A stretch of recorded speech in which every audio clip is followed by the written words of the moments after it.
السلام علیکم ورحمۃ اللہ وبرکاتہ، نحمدہ ونصلی علی رسولہ الکریم، اما بعد فاعوذ باللہ من الشیطان الرجیم، بسم اللہ الرحمن الرحیم، رب اشرح لی صدری ویسر لی امری واحلل عقدۃ من لسانی یفقہوا قولی۔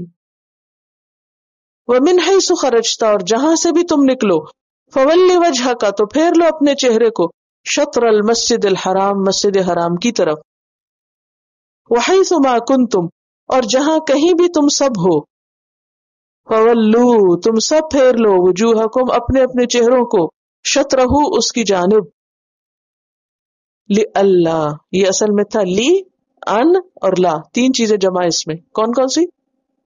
لی، ان، لا، اور تجوید کے قاعدے کے تحت اس کو اللہ پڑھا جا رہا ہے، لئلا یکون، ہو، للناس، لوگوں کے لیے، علیکم، تمہارے خلاف، حجتن، کوئی آرگیومنٹ، یعنی کوئی آرگیومنٹ تمہارے اگینسٹ نہ ہو، الا الذین، سوائے ان لوگوں کے، ظلموا، جنہوں نے ظلم کیا، دے کمٹ رانگ، منہم، ان میں سے، وہ تو بحثیں کرتے رہیں گے، وہ حجت بازی کرتے رہیں گے، فلا، پس نہ، تخشوہم، ان سے ڈرو۔ خشیت کون سا ڈرنا ہوتا ہے؟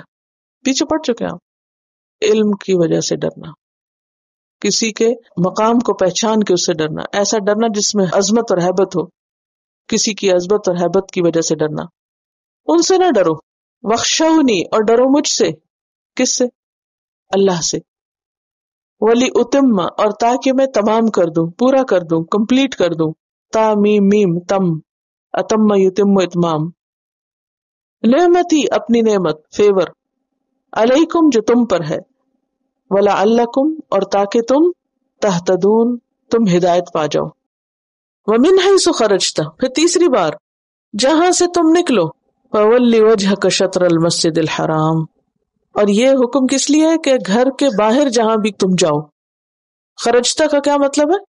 نکلنا، یعنی اپنے گھر سے، اپنے جائے قیام سے نکل کے کہیں بھی تم جاؤ، بازار میں جاؤ، کسی دوسرے شہر یا ملک میں جاؤ، ہر جگہ مسجد حرام ہی کی طرف رخ رکھو، تمہارا سینٹر آف لائف وہی رہے، تمہارے دل میں بار بار اللہ کی یاد آتی رہے۔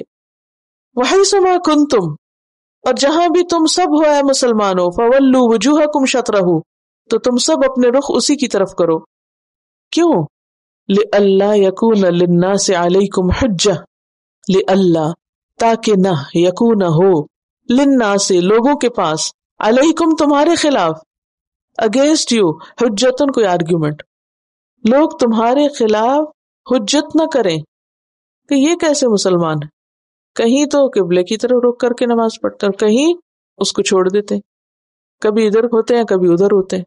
تو جو شخص مرکز عبادت کے ساتھ وفادار نہیں، تو وہ جیسے ایک محاورہ ہے نا، دھوبی کا کتا، نہ گھر کا نہ گھاٹ کا، پھر وہ کہیں کا بھی نہیں۔ تو قبلے کی پابندی جو ہے یہ استقامت بھی سکھاتی اور انسان کے رخ کو متعین کرتی۔ تو یہ ہے کہ لوگ تمہارے خلاف بات نہ کر سکیں کہ یہ کیسے لوگ ہیں، کبھی کچھ کرتے کبھی کچھ کرتے۔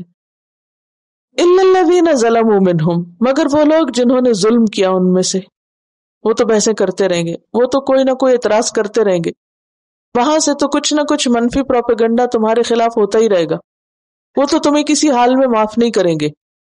فلا تخشوہم، ان سے مت ڈرو، یعنی ان سے ڈر کے تم اپنا رخ ان کے قبلے کی طرف نہیں کرو، وخشونی، اور مجھ سے ڈرو، یعنی اللہ سے ڈرو، ولی اتم نعمتی علیکم، اور تاکہ میں اپنی نعمت تم پر تمام کر دوں۔ کون سی نعمت؟ نعمت اسلام، امامت اور پیشوائی کی نعمت، ہدایت کی نعمت، وَلَعَلَّكُمْ تَهْتَدُونَ، اور تاکہ تم ہدایت پا جاؤ حق کی طرف۔ تو بات یہ ہے کہ اگر مسلمان کبھی بیت المقدس کی طرف رخ کرتے اور کبھی قبلے کی طرف رخ کرتے تو پھر لوگوں کو باتیں بنانے کا موقع مل جاتا، اور کیا کہتے کہ یہ آخری نبی نہیں، کیونکہ ہماری کتابوں میں لکھا ہوا کہ آخری نبی کا قبلہ صرف بیت اللہ ہی ہوگا، خانہ کعبہ ہی ہوگا۔ تو یہاں پر تین وجوہات بتائی گئی ہیں اس تکرار کی کہ جو بار بار کہا جا رہا ہے کہ کہیں بھی ہو کعبے ہی کی طرف رخ کرو۔ نمبر 1، لوگ تم پر باتیں نہ بنائیں۔ نمبر 2، تاکہ میں تم پر اپنی نعمت تمام کر دوں. نمبر 3 تاکہ تم ہدایت پاؤ. تو یہ فوائد ہیں ایک مرکز کے. کیونکہ نماز کی یاد جو ہی آئے گی تو قبلہ فوراً سامنے آئے گا. یعنی بات تو قبلے کی ہو رہی ہے، لیکن اصل چیز کیا ہے؟ قبلہ خود کیا ہے؟ ایک کمرہ ہے نا، اس کی اہمیت کیوں ہے؟ کیونکہ اللہ نے اس کو مقرر کیا، اور دوسرا یہ کہ عبادت کے لیے اس کی طرف ہمیں رخ کرنا ہے. سبحانک اللہم و بحمدک نشہد ان لا الہ الا انت نستغفرک و نتوب الیک. السلام علیکم و رحمۃ اللہ وبرکاتہ.